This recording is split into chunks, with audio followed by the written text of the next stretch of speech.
Tension in Kolaidinga Bazar Juria. Tension in Kolaidinga Bazar Juria.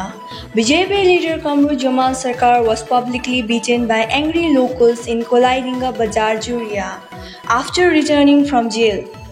The incident occurred in front of the police, who later brought the situation under control.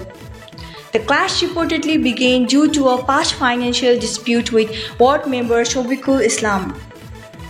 Sarkar, previously accused of blackmailing ward member to make his wife a panchayat president, was attacked by the crowd despite claiming he was a loyal BJP worker. During the chaos, even a police officer was assaulted.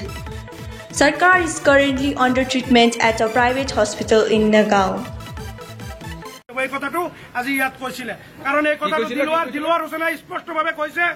Dilwar Hussain আৰু গোলাপ হুছেইন আৰু মবিনা স্পষ্টভাৱে কৈছে যে BJP কৰ্মীক যেতিয়ালৈকে আমি মাৰপিট নকৰিম, যেতিয়ালৈকে বিজেপি মানুহক আমি আক্ৰমণ তেতিয়ালৈকে আমাৰ উচ্ছেদ বন্ধ নহয়।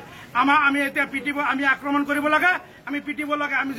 আমি জাগায় জাগায় যদি বিজেপি কৰ্মীক আক্ৰমণ কৰো তেতিয়া আমাৰ উচ্ছেদ বন্ধ হৈ যায়। আপুনি বিজেপিৰ কোনটো পদত আছে? মই এজন বিজেপিৰ সক্ৰিয় কৰ্মী কাৰ্যকৰ্তা হয়। মই এজন সৰু কাৰ্যকৰ্তা ভাৰতীয় জনতা পাৰ্টিৰ আৰু নিষ্ঠাবান কাৰ্যকৰ্তা হিচাপে মই ভাৰতীয় জনতা পাৰ্টিৰ সেৱা কোনটো দলৰ?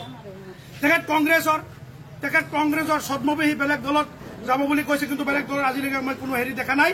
তেখেত অৰিজিনেল কংগ্ৰেছৰ মানুহ। গোলাপ হুছেইন এজন মণ্ডল ব্লক কংগ্ৰেছৰ এজন সম্পাদক নে কি হয়। আবুল হুছেইন এজন কছাৰীগাঁও মণ্ডল কংগ্ৰেছৰ সভাপতি হয়। আৰু দিলৱাৰ হুছেইন এজন ছদ্মবেহী ৰিপৰ্টাৰ।